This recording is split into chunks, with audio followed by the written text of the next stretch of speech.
माँ तू सबसे प्यारी है, माँ तू जग में न्यारी है। माँ तू सबसे प्यारी है, माँ तू जग में न्यारी है।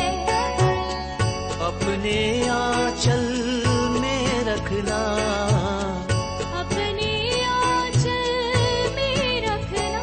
हमें वरदानों से भरना। माँ तू सबसे प्यारी है, माँ तू जग में न्यारी है। माँ तू सबसे प्यारी है, माँ तू जग में न्यारी है। पिता, पुत्र और पवित्र आत्मा के नाम पर आमीन। आप सबों को जय यीशु। प्रकाशना ग्रंथ अध्याय 14 वाक्य 4 और 5 के विषय में हमारे इस YouTube चैनल में एक बहन लता जी थोड़ा समझाने के लिए मेरे से आग्रह किया है, इसलिए आज का क्लास इसी के ऊपर है। प्रकाशना ग्रंथ रेवलेशन चैप्टर 14 वर्स 4 and 5। मैं सबसे पहले आप लोगों से आग्रह करूंगा, हमारे इस YouTube चैनल के डिस्क्रिप्शन के अंदर प्लेलिस्ट है, उसके अंदर रेवलेशन का क्लास, प्रकाशना ग्रंथ का क्लास, मेरे ख्याल में करीब 50 क्लास उसके अंदर है। पूरे प्रकाशना ग्रंथ का 22 अध्याय हर एक वाक्य का मतलब समझाते हुए क्लास है उसके अंदर। क्योंकि नॉर्मल पढ़ने से प्रकाशना ग्रंथ समझ में नहीं आता, इसके लिए थोड़ा मदद जरूरी है। आप अवश्य उसको एक साइड से देखते जाना, ताकि प्रकाशना ग्रंथ को अच्छी तरह आप समझ पाए।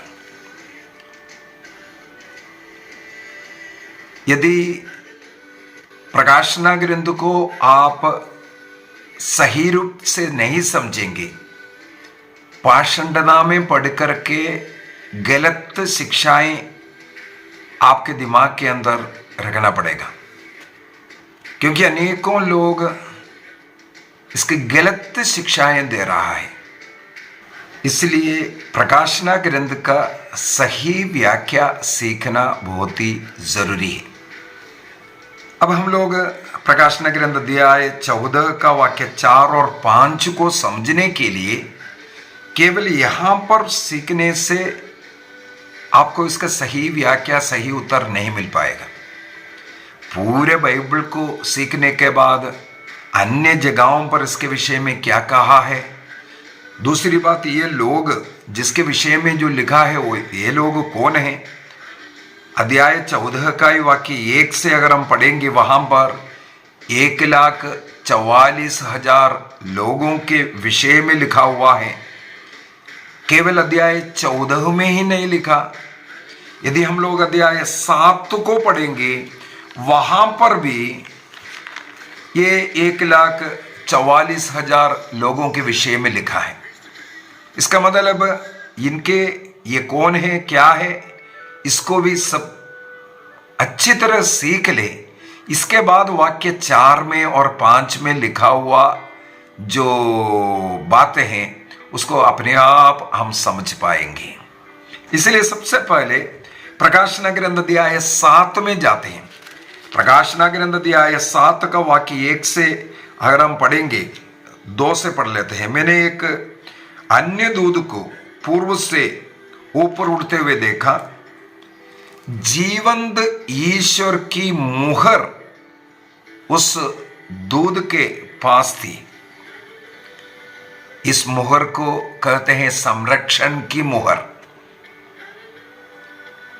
और उसने उन 4 दूतों से, जिन्हें पृथ्वी और समुद्र को उड़ाने के अधिकार मिला है, पुकार करके कहा, जब तक हम अपने ईश्वर के दासों के मस्तक पर मुहर ना लगाएं, तब तक तुम ना तो पृथ्वी को उजाड़ो, ना समुद्र को और ना वृक्षों को।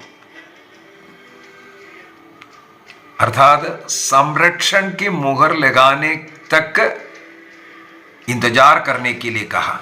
मस्तक पर जीवंत ईश्वर के जो संरक्षण की मुहर लगाना है। नबी एसेकिएल ने भी इसकी भविष्यवाणी किया था। नबी एसेकिएल का ग्रंथ अध्याय 9 वाक्य 4 में भी इस प्रकार मुहर लगाने के विषय में हम लोग पढ़ सकते हैं। अभी वाक्य 7 का वाक्य 4 में जाते हैं। वहां पर लिखा है, और मैंने मुहर लगे हुए लोगों की संख्या सुनी। सबसे पहले जान लीजिए, संरक्षण की मुहर लगने वाले लोगों की संख्या संत यूहन्ना ने सुना है करके कहते हैं। उनकी संख्या है 1,44,000।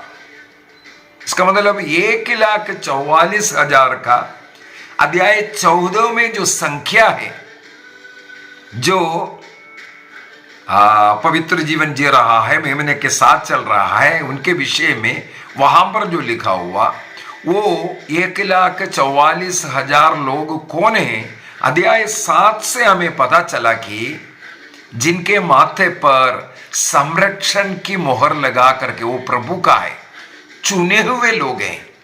वे लोग 1,44,000। इसके बाद कुछ वर्णन है, इस्राएल के सभी वंशजों से उनको चुना है। इस्राएल के कितने वंश हैं? 12 वंश हैं। ये लोग उन वंशों से चुना हुआ है करके आगे लिख करके कितना है हर एक वंश का नाम लिख करके लिखा हुआ है। वहां छोड़ दो, मैंने प्रकाशना ग्रंथ का इंट्रोडक्शन क्लास के अंदर उसको देखना पड़ेगा। उसी के अंदर इंट्रोडक्शन में ही कई बात मैंने समझा है, इसको कैसे समझना है। कहीं नंबर लिखा हुआ है, 3.5 दिन लिखा हुआ, 3.5 वर्ष लिखा हुआ, इनका सबका क्या अर्थ है उसी प्रकार नहीं उठाना। जैसे 1,44,000 लोगों के विषय में लिखा, उसको उसी संख्या में नहीं उठाना। लेकिन कुछ पाषंडी लोग हैं, उसको उसी प्रकार उठाता है। केरल में एक एम्बर इम्मानुएल बोल करके एक ग्रुप है, एम्बर इम्मानुएल। वे लोग वहां पर जैसे नूह का पोत का शेप है बोल करके 3 मंजिला कुछ बिल्डिंग बना करके ऐसा कमरा सब तैयार किया। वहां पर 1,44,000 को इकट्ठा होना है। लोग कोशिश कर रहे हैं, अनेकों वर्षों से जारी है, लोगों को वहां इकट्ठा कर रहा है। वो वहां से डायरेक्ट स्वर्ग जाने वाला है। अनेकों ऐसे बेवकूफ लोग, बुद्धि भ्रष्ट लोग उनसे जुड़ा हुआ है। वे लोग ये नहीं समझ पा रहा है कि ये शैतानी ग्रुप है। बाइबल के इसी वचन को 1,44,000 केवल वो ही मुक्ति प्राप्त करेगा, यही बोल करके उनके पास उधर जाकर के जो रहेगा वही मुक्ति प्राप्त करेगा। अन्य कोई पेंतकोस्टल कलीसिया, कोई कैथोलिक चर्च, कोई ऑर्थोडॉक्स चर्च, कोई उद्धार नहीं पाने वाला। केवल एम्बर इम्मानुएल के अंदर जो घुसेगा केवल वही मुक्ति प्राप्त करेगा। बिल्डिंग बनाया हुआ है, लोगों को आकर्षित कर रहा है, कई लोग वहां जाकर कर रहा है, जिंदगी बर्बाद कर रहा है। इसलिए झूठी क्लासों को सुन करके जिंदगी बर्बाद नहीं करना। 1,44,000 जो लिखा हुआ है उसको केवल उसी संख्या को नहीं उठाना है, उस संख्या का क्या अर्थ है उसको भी आगे। इसलिए मैंने बोला यहाँ 12 गोत्रों का नाम लिखा हुआ है, एक एक गोत्र से कितना को लिया है ये भी लिखा हुआ है, उसको उसी प्रकार नहीं उठाना है। और इसका क्या अर्थ है 1,44,000 चुने हुए लोग। और आगे इसी में ही बहुत लिखा हुआ है। वाक्य 9 से पढ़ते हैं, मैंने इसलिए वाक्य 5 से 8 तक छोड़ रहा हूं, क्योंकि वहां कितने एक एक गोत्र में कितना लिया है कर करके। तो ईश्वर के चुने हुए इसराइल के 12 गोत्रों के विषय में लिखा हुआ है। इसराइल का 12 जो गोत्र है, आज उन गोत्रों में हम लोग सब जो बपतिस्मा प्राप्त लोग सब शामिल है। हम लोग चुने हुए लोग हैं, प्रभु का राजकीय राजवंश है, प्रभु के नबी है, प्रभु का पुरोहित है। तो हम लोग चुने हुए लोग हैं। यही जो संरक्षण का मोहर हमारे माथे पर पवित्र आत्मा ने लगा करके हमें चुना है प्रभु के लिए, प्रभु यीशु मसीह के रक्त से हम खरीदा हुआ है। तो इसलिए ये गोत्रों के पीछे उन गोत्रों को ही सोच करके हाँ वही लोग हैं, इसमें ना जाएं। इसलिए मैं वाक्य 9 से थोड़ा सा आगे पढ़ना चाहूंगा। रेवलेशन चैप्टर 7 वर्स 9 और वर्स। इसके बाद मैंने सभी राष्ट्रों, वंशों, प्रजातियों और भाषाओं का एक ऐसा विशाल जनसमूह देखा जिनकी गिनती कोई नहीं कर सकता। वे उजले वस्त्र पहने तथा हाथ में खजूर की डालियां लिए सिंहासन तथा मेमने के सामने खड़े थे। इसका मतलब ये लोग सभी राष्ट्रों से चुना हुआ है, केवल इस्राएल का 12 गोत्र से नहीं, सभी वंशों से, सभी ट्राइबों से हैं, सभी प्रजातियों से हैं, सभी भाषाभाषी लोग हैं उसमें। तो इन 1,44,000, इसका मतलब प्रभु के कुछ ऐसे चुने हुए, पूरे संसार से चुने हुए लोग हैं। अभी आगे थोड़ा सा और पढ़ते हैं। और ऊंचे सुर से पुकार पुकार करके कह रहे थे, सिंहासन पर विराजमान हमारे ईश्वर और मेमने की जय। तब सिंहासन के चारों ओर खड़े स्वर्गदूत, वयोवृद्ध, चारपाणी, सबके सब सिंहासन के सामने मुंह के बल गिर पड़े और उन्होंने कहते हुए प्रभु की आराधना की, आमीन आमीन। हमारे ईश्वर को अनंत काल तक स्तुति, महिमा, प्रज्ञा, धन्यवाद, सम्मान, सामर्थ्य और शक्ति, आमीन। एक डॉक्सोलॉजी यहां पर हम लोगों को मिलते हैं। इसके बाद वाक्य 13 में जाते हैं। वयोवृद्ध में से एक ने मुझसे जो पूछा, एक सवाल, योहन से सवाल किया, ये उजले वस्त्र पहने कौन है? ये लोग कहां से आए हैं? तब योहन ने उत्तर दिया, महोदय आप ही जानते हैं। और उसने, अर्थात उस वयोवृद्ध ने योहन से कहा, ये लोग हैं जो महासंकट से निकल करके आए हैं।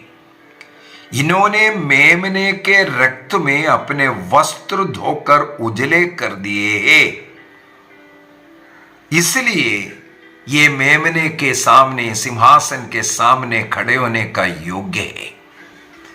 तो अपने वस्त्र को मेमने के रक्त से धोकर के शुद्ध होने वाला और ईश्वर के चुने हुए लोग हैं ये लोग। अब मैं लेकर के जाना चाहूंगा अध्याय 14 का वाक्य 1 से। अध्याय 14, रेवलेशन चैप्टर 14, प्रकाशना ग्रंथ अध्याय 14। मैंने देखा मेमना सियोन पर्वत पर खड़ा है। मेमना माने प्रभु यीशु मसीह। उसके साथ 1,44,000 व्यक्ति हैं। देखो अध्याय 7 में जो 1,44,000 का जो संख्या मिला था, वो यहां पर मेमने का साथ मिल रहा है, जिनके माथे पर उसका नाम और उसके पिता का नाम अंकित है। हम लोगों ने देखा स्वर्गदूत ने संरक्षण का मोहर जिनके ऊपर लगाया, उनका संख्या है 1,44,000। यहां पर साफ साफ वो लिखा हुआ पिता का और मेमने का नाम जिनके ऊपर, इसका मतलब चुने हुए लोग। इसके बाद आगे क्या लिखते हैं, वाक्य 4 में भी जाते हैं, 3 के बी में। उन 1,44,000 व्यक्तियों के सिवा जिनको पृथ्वी पर से खरीद लिया गया था। हम लोगों ने अध्याय 7 में भी देखा, मेमने के रक्त के द्वारा खरीदा हुआ। यहां पर भी उस 1,44,000 के विषय में लिखा है, मेमने के रक्त के द्वारा पृथ्वी पर से सभी भाषा भाषियों के बीच से, सभी राष्ट्रों के बीच से, सभी ट्राइब के बीच से, वहां से चुने हुए ऐसे लोगों को खरीदा गया। और कोई वह गीत नहीं सीख सकता था, केवल इन्हीं लोग मेमने के सामने खड़े होकर के जो गीत गा रहा है वो गा सकता है। इसके बाद उनके विषय में लिखा हुआ है, अब तक हम लोगों ने कई पॉइंट देख लिया है। ये 1,44,000 इनके माथे पर पिता का और ईसा मसीह का मोहर लगा हुआ है, नाम लिखा हुआ है। संरक्षण का मोहर स्वर्गदूत ने लगाया है। और ये लोग सभी भाषा भाषी राष्ट्रों से चुने हुए लोग हैं, ईश्वर के रक्त के द्वारा खरीदा हुआ है, महासंकट से निकल करके आया। इसका मतलब है इनके सामने अन्य देवी देवताओं का ये समझने की जरूरत है। महासंकट से, ये रोमा साम्राज्य में जब क्रिस्तियों के ऊपर आक्रमण चल रहा है, अन्य देवी देवताओं का पूजा करने का जो उनके ऊपर दबाव डाल रहा था, सम्राट का पूजा करने का दबाव था। इस प्रकार के महासंकट से निकल करके आया। मतलब वहां झुकेंगे नहीं, वहां आराधना नहीं करेंगे, इनको मृत्यु। इस प्रकार के महासंकट में धैर्य के साथ रह करके केवल जीवंत ईश्वर की पूजा करेंगे, अन्य देवी देवताओं का पूजा नहीं करेंगे। इस प्रकार सत्य ईश्वर की पूजा करने के कारण संकट में अपना सिर काट करके, रक्त बहा करके, शहादत पा करके जो ईश्वर ने जो खरीदा हुआ, वो जो पहला इधर ही लिखा हुआ है, ये लोग मेमने के लिए प्रथम फल के रूप में इन्हें मनुष्यों से खरीदा गया है। वाक्यचारण का बी पार्ट में भी लिखा हुआ है। इस प्रकार खरीदा हुआ जो लोग हैं, जो स्वर्ग पहुंचा हुआ है, उनके विषय में। इसके बाद जो शहादत होने के कारण अब ईश्वर के साथ वो चलता है। ईश्वर के सिंहासन के सामने खड़े रहने का और उनका जय जयकार करने का, उनकी आराधना करने का उनको जो अवसर मिल रहा है, ईश्वर का दर्शन करने की कृपा इन लोगों को मिल रहा है। और अध्याय ये 14 का वाक्य 3 में, 3 का जो लास्ट में जो 4 में सॉरी वाक्य 4 का जो सेकंड पार्ट में लिखा हुआ है, पृथ्वी से खरीदा हुआ है। लेकिन पहला पार्ट में लिखा हुआ उस बात का, जैसे हमारे जो लता जी ने सवाल किया, मेरे विचार में वही उनको डाउट है, क्या स्त्रियों के साथ संसर्ग करना उसके द्वारा दूषित होता है? विवाह संस्कार के अंदर स्त्री पुरुष का मिलन कोई पाप नहीं है, वो पवित्रता है। लेकिन विवाह के बाहर जो भी होता है वो व्यभिचार का पाप है, वो मनुष्य को दूषित करता है, सबसे पहली बात है। लेकिन यहां पर लिखा हुआ है ये दूषित नहीं हुआ, ये कुंवारे हैं। तो ये लोग कौन हैं? ऐसा एक सवाल उड़ करके आते हैं। ये लोग कौन हैं? ये लोग कौन हैं? अध्याय 7 से हम लोगों को मिल गया है। और अध्याय 14 के 4 का बी पार्ट में भी हमें मिल गया है। पृथ्वी से लोगों के बीच से वो खरीदा गया लोग है, ये मेमने के रक्त के द्वारा खरीदा हुआ है। तो इनके विषय में ये क्यों लिखा हुआ है? स्त्रियों के संसर्ग से वो दूषित नहीं हुआ, ये कुंवारे हैं। क्यों ऐसा लिखा हुआ है? इसके पीछे मैं 2 कारण लेकर के आता हूं। एक डायरेक्ट मीनिंग होता है, एक आत्मिक थियोलॉजी के लिए अगर हम थोड़ा इनर मीनिंग भी उठाना है। बाइबल का ही मीनिंग है। तो डायरेक्ट मीनिंग क्या है? डायरेक्ट मीनिंग के लिए ईसा मसीह के टीचिंग में सबसे पहले जाते हैं। मत्ती का सुसमाचार अध्याय 19 में हम लोग वाक्य 12 में पढ़ते हैं। ईसा मसीह ने कहा, स्वर्ग राज्य के लिए कुछ लोग अपने को नपुंसक बनाता है। स्वर्ग राज्य के निमित्त अपने को जो नपुंसक बना करके, अर्थात वैवाहिक जीवन ना जीते हुए प्रभु के साथ, मेमने के साथ अपने विवाह रिश्ता, ऐसा प्रेम रिश्ता रख करके स्वर्ग राज्य के निमित्त विवाह ना करने वाले, ऐसा जो जीवन जीने वाले, उसको सपोर्ट करने वाला अगला वचन है 1 कुरिन्थियंस चैप्टर 7, पहला कुरिन्थी अध्याय 7, उसके वाक्य 7 में अगर डायरेक्ट अगर जाएं, वहां पर संत पौलुस कहते हैं, सब मनुष्य मुझ जैसे हो, ये संत पौलुस चाहते हैं।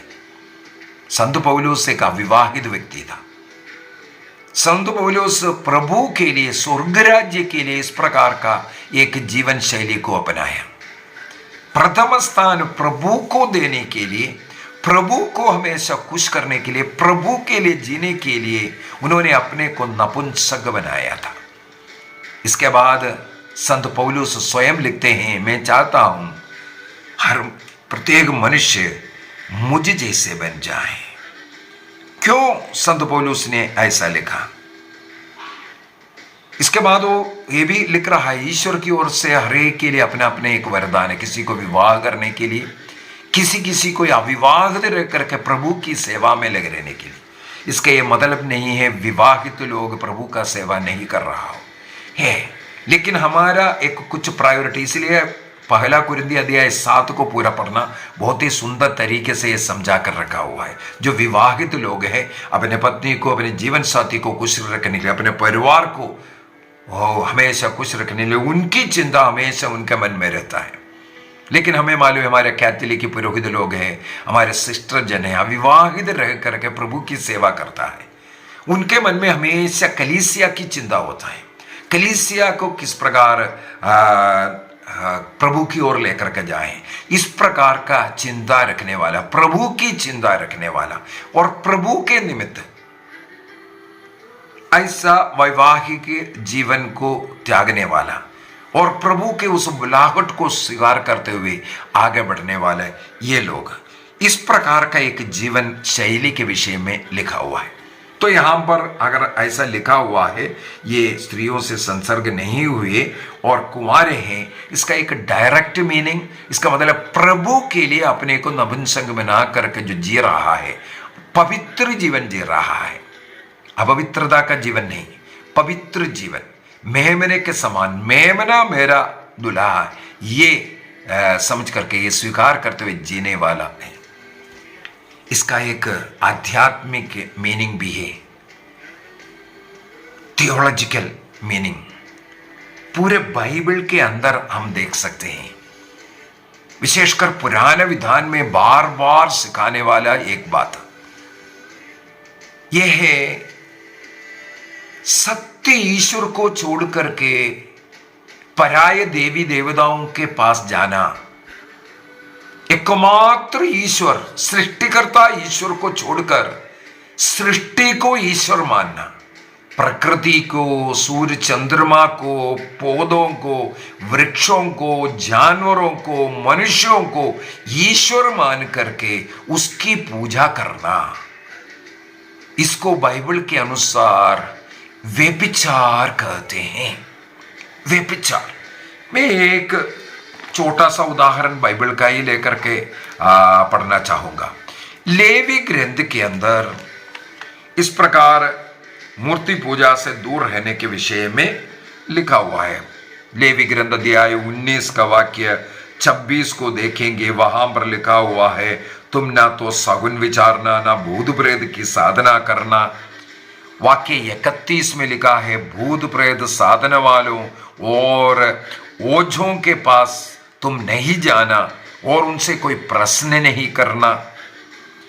इसके बाद अध्याय 20 में वाक्य 6, अध्याय 20 वाक्य 6, यदि कोई भूत प्रेत साधने वालों या ओझों के पास जाएगा, ध्यान से सुनना, मैंने अध्याय 19 से वाक्य 26 और 31 से अंधविश्वास के कर्म में ना जाने के विषय में बताया। अध्याय 20 में भी वाक्य 6 में वही बोल रहा है, यदि कोई भूत प्रेत साधने वालों और ओझों के पास जाएगा तथा व्यभिचार करते हुए उनका अनुसरण करेगा, व्यभिचार करते हुए उनके अनुसरण करेगा, अर्थात वे लोग जो बोलता है अंधविश्वास की बातें, उसको सुनना, उसका मानना, उसके अनुसार चलना, सत्य ईश्वर पर भरोसा नहीं, प्रभु पर भरोसा नहीं, तुम ओझों के पास, तांत्रिकों के पास, ऐसे अंधविश्वास के पास, मूर्ति के पास तुम जा रहा है, इसको बाइबल के अंदर व्यभिचार लिखा हुआ है। मेरे विचार में आप समझ रहा है, सत्य ईश्वर को छोड़कर किसी अन्य देवी देवताओं पर विश्वास करना, वो भी देवता है, वो भी शक्तिशाली है, ऐसा भी सोच ले, वो व्यभिचार का पाप है। सत्य ईश्वर को छोड़कर अन्य के पास शरण में जाना, इसको बाइबल के अंदर व्यभिचार कहते हैं। इसका मतलब है यहां पर प्रकाशना ग्रंथ के अंदर जो स्त्रियों से संसर्ग होकर के दूषित नहीं हुए, इसका कहने का मतलब हो गया रोमा साम्राज्य में जो संकटें अन्य देवी देवताओं का, शेरा देवी, अनेकों ऐसा, बारिश के लिए, खेतीबाड़ी के लिए, संतानों को जन्म देने के लिए, हर चीज के लिए एक एक देवी देवताओं को रखा है। इस प्रकार के देवी देवताओं के पास जाकर के, अंधविश्वास में जाकर के वे दूषित नहीं हुआ, उसको समझाने के लिए यहां पर स्त्रियों का संसर्ग लिखा है, अर्थात व्यभिचार।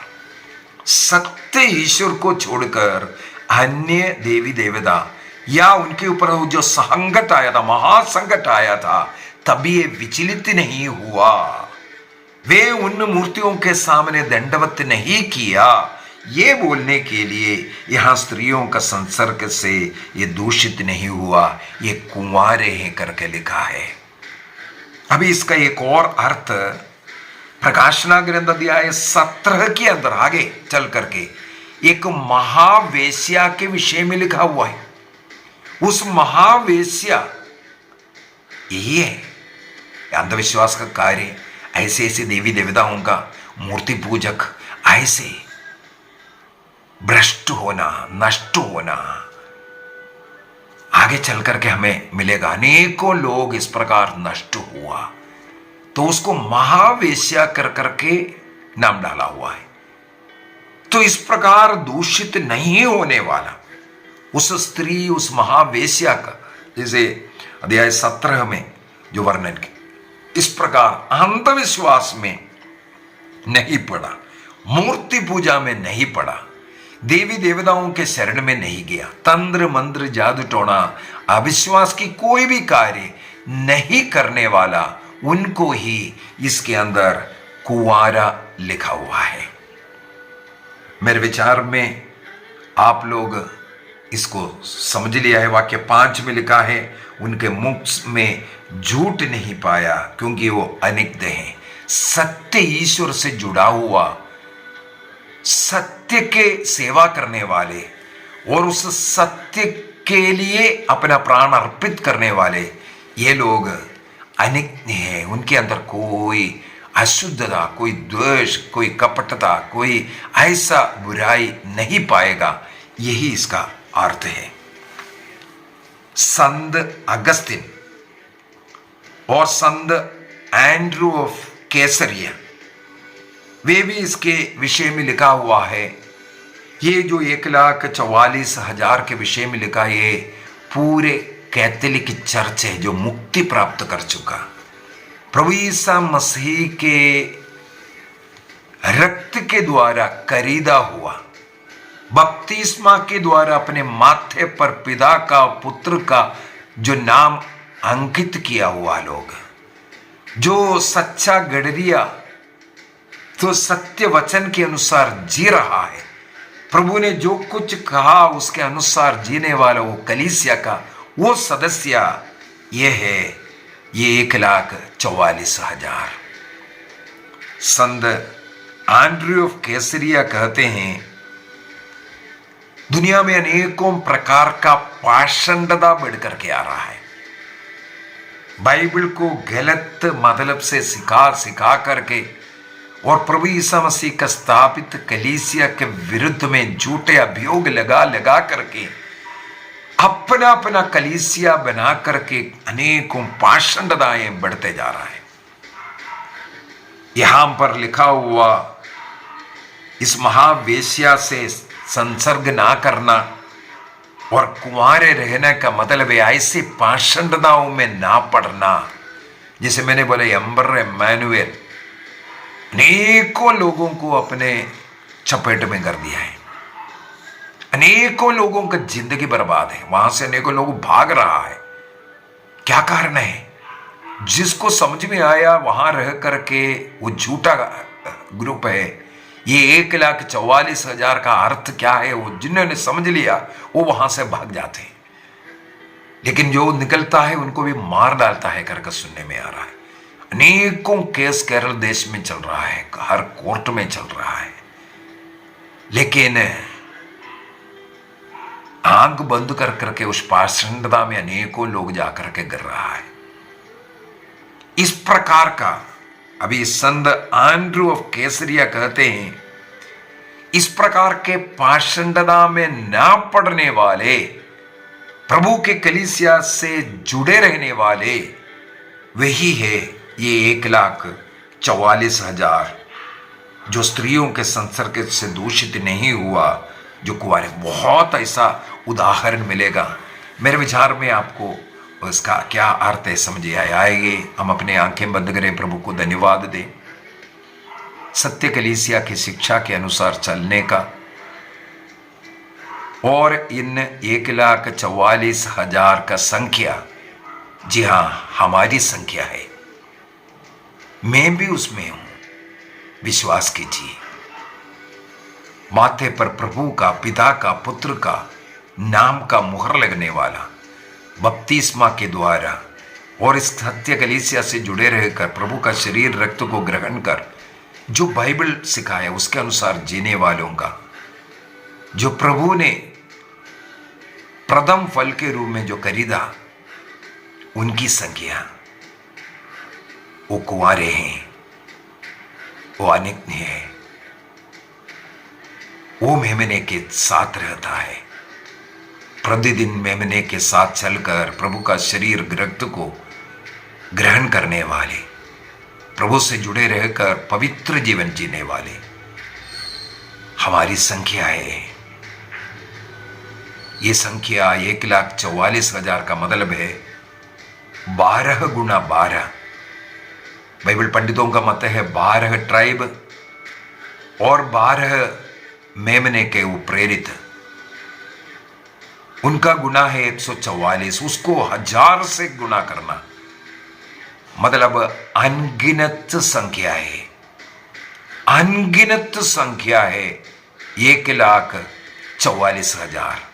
सभी भाषा भाषियों, प्रजातियों, सभी राष्ट्रों से प्रभु ने चुना हुआ अनेक व्यक्ति, जो दोष नहीं है, कोई कोड नहीं है, सत्य का जीवन, ईमानदारी का जीवन, पवित्रता का जीवन जीने वाले, प्रभु से जुड़े हुए जीवन जीने वालों का संख्या है वो।